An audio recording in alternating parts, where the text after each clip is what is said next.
کہ ایک غریب آدمی دریا کے کنارے بیٹھ جاتا تھا اور مچھلی کا شکار کرتا تھا. ایک دو مچھلی اس کو مل جایا کرتی تھی.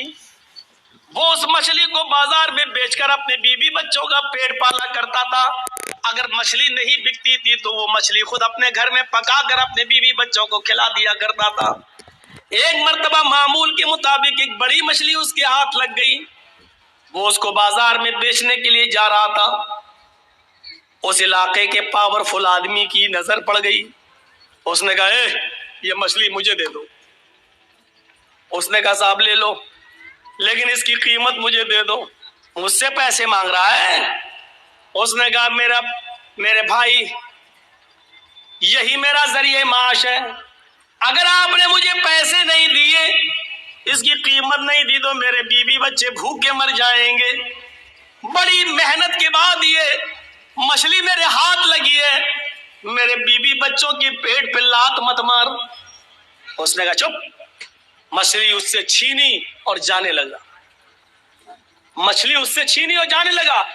یہ آدمی بھی جانتا تھا کہ مچھلی میری بڑی محنت کی کمائی ہے. اگر یہ مچھلی لے گیا تو دوسری مچھلی اتنی جلدی میرے ہاتھ نہیں لگے گی. شام ہو چکی ہے, میرے بیوی بچے کیا کھائیں گے؟ یہ تو قیمت اس کی مل جائے, یا مچھلی ہی ہم کاٹ کے بنا کے اپنے گھر میں بیوی بچوں کو کھلا لیں. یہ اس کو پکڑتا ہے, میرے بھائی مچھلی مجھے دے دے یا قیمت دے دے.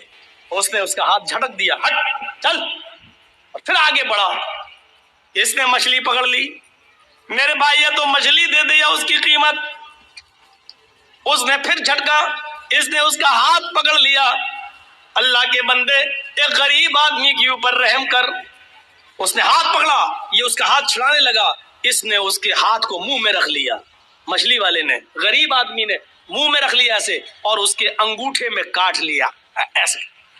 ہلکا سا کاٹا لیکن یہ طاقتور آدمی تھا جو چھین رہا تھا. اس نے ایک لات ماری اور چھین لی اور مچھلی لے کے چلا گیا. یہ آدمی اپنے گھر آیا, اپنے دوستوں کو بلایا, پارٹی کرتا ہے. مچھلی کاٹی جاتی ہے اور پارٹی کی جاتی ہے. یار دوستوں نے مل کر مچھلی کھائی. رات میں جب بستر پہ سونے کے لیے جاتا ہے, سنو اے لوگو, تم سے محبت کا ایک رشتہ رہا ہے لال بتھانی والوں, غور سے سنو. رات میں جب بستر پہ سونے کے لیے جاتا ہے تو اس کے انگوٹھے میں درد شروع ہوتا ہے. اس نے کپڑا اپنا لپیٹا لیکن درد میں اضافہ ہوتا چلا گیا. پوری رات کروٹوں سے گزرتی گئی, اس کو نیند نہیں آئی.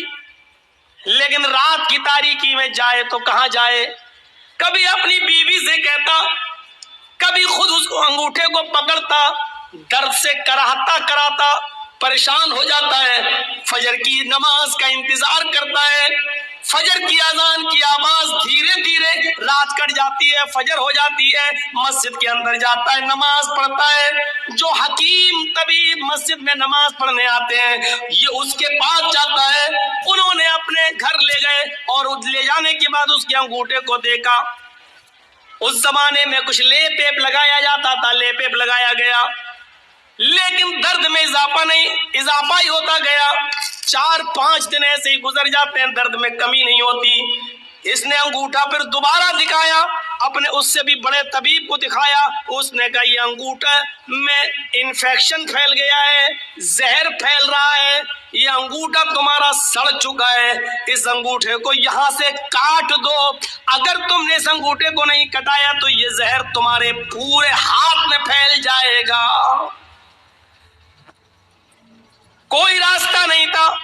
5-6-10 دن کے اندر یہ تیار ہو جاتا ہے کہ چلو انگوٹھا ہی کٹوا دو, کم سے کم ہاتھ تو بچ جائے گا. پھر اس نے اس انگوٹھے کو کٹوا دیا. 1 مہینہ 2 مہینہ کٹ گیا لیکن اس کا کچھ عنصر باقی رہ گیا تھا. اس نے دھیرے دھیرے پورے پنجے کو خراب کر دیا. پھر درد بڑھنے لگا. 3-4 مہینے کے اندر پورا کا پورا ہاتھ کا پنجہ سڑ گیا. حکیم کو دکھاتا, طبیب کو دکھاتا ہے. طبیب نے کہا آپریشن میں کچھ کمی رہ گئی ہوگی, اس لیے تھوڑا سا کچھ عنصر باقی رہ گیا, تمہارا پورا کا پورا ہاتھ یہ پنجہ سڑ گیا ہے. دیکھو پورا ہاتھ خراب ہو جائے گا، علاج اس کا ایک ہی ہے کہ تم پورا کا پورا ہاتھ کا پنجہ کٹوا دو۔ پورا ہاتھ کا پنجہ کٹوا دیا گیا۔ 3-4 مہینے پھر کٹ جاتے ہیں، لیکن تھوڑا سا عنصر پھر باقی رہ جاتا ہے، وہ پورا دھیرے دھیرے کلائی تک پھیل جاتا ہے۔ طبیب نے کہا یہ کلائی کٹوا دو نہیں تو پورا بازو کاٹنا پڑے گا۔ کلائی کٹ جاتی ہے، 3-4 مہینے کے بعد یہ بازو تک زہر پھیل جاتا ہے۔ طبیب نے کہا پورا کا پورا بازو کٹے گا نہیں تو یہ زہر پورے جسم کے اندر پھیل جائے گا۔ ایک بڑا حکیم کہنے لگا میں بار بار تمہارا علاج تو بالکل ٹھیک کر رہا ہوں، لیکن پتہ نہیں یہ زہر تمہارے جسم میں اوپر تک کیسے چلا جاتا ہے۔ اچھا مجھے اس بیماری کی شروعات بتاؤ کیسے ہوتی ہے؟ اب حکیم نے کہا مجھے اس بیماری کی شروعات بتاؤ کہاں سے ہوئی؟ اس نے کہا تقریباً 1-1.5 سال پہلے کا واقعہ ہے، میں نے غریب آدمی سے ایک مچھلی چھینی تھی۔ یہاں تو پتہ نہیں کتنے بیگھہ زمینیں چھینے بیٹھے ہوئے ہیں، قبضے کیے بیٹھے ہیں۔ ارے مولانا صاحب اتنی گہری بات آپ کو بتاتا کون ہے؟ بتاتا کون ہے؟ ارے کوئی جبرائیل تھوڑی آتے ہیں میرے پاس، آپ ہی لوگوں میں سے لوگ بتاتے ہوں گے۔ ہر جگہ کا ہر ایریے کا آدمی بتاتے ہیں، فون پہ تو اور زیادہ بتا دیتے ہیں، مولانا فلاں جگہ آ رہے ہو نا، ہاں وہاں ایسا ہوتا ہے۔ ہو گئی 1 گھنٹے کی تقریر تیار میری، کیا کرنا ہے؟ ایک مچھلی، علامہ صاحبی غور کرو کتاب الکبائر میں نقل کرتے ہیں، یہاں سے میری شروعات ہوتی ہے۔ اس غریب آدمی نے کہا کہ میرے بیوی بچے کیا کھائیں گے، یا تو اس کی قیمت دے دے یا مچھلی دے دے، لیکن میں پاورفل آدمی تھا، اس نے ہمت کیسے کی؟ لیکن مچھلی اب چھین رہا تھا، میں اس سے لے کے آیا تو اس نے میرا ہاتھ پکڑ کے منہ میں رکھ لیا، اس نے میرا ہاتھ کاٹا۔ اس نے سوچا تھا کہ ہاتھ کاٹیں گے تو درد کی وجہ سے یہ مچھلی چھوڑ دے گا، میں اٹھا لوں گا، لیکن میں نے ایک لات ماری اس کو، اس نے میرے انگوٹھے میں کاٹ لیا۔ یہاں سے شروعات ہوئی درد کی۔ اس حکیم نے کہا سوری، یہ بازو تو یہاں سے کٹوائی دو، لیکن بازو کاٹنے کے بعد بھی اب یہ زہر تمہارے پورے جسم کے اندر پھیلے گا، اب تمہارے بچنے کا کوئی راستہ نہیں ہے۔ اگر تم اپنی زندگی چاہتے ہو، خیر چاہتے ہو، تو اس غریب آدمی کو ڈھونڈ لو اور تلاش کر لو اور اس سے جا کر اپنی غلطی کی معافی مانگ لو۔ اگر اس نے تمہیں معاف کر دیا تو تمہاری بیماری یہیں پر رک جائے گی، اور اگر معاف نہیں کیا تو یہ زہر اب بازو کٹنے کے بعد، ہاتھ کٹنے کے بعد دوسری جگہ پھیلے گا، سینے تک پھیلے گا، پیروں تک پھیلے گا، اور ایک دن آئے گا کہ پورا کا پورے جسم میں زہر پھیل جائے گا۔ لہٰذا اگر تم اپنی زندگی بچانا چاہتے ہو تو اس غریب آدمی سے جا کر معافی مانگ لو۔ یہ آدمی شہر کی گلی گلی میں ڈھونڈتا ہوا تلاش کرتا رہا اس غریب آدمی کو، 1 ہفتے تلاش کیا، نہیں ملا۔ 1 ہفتے کے بعد اچانک اسی حال میں ملا کہ وہ سمندر سے، دریا سے کوئی مچھلی لے کر جا رہا تھا۔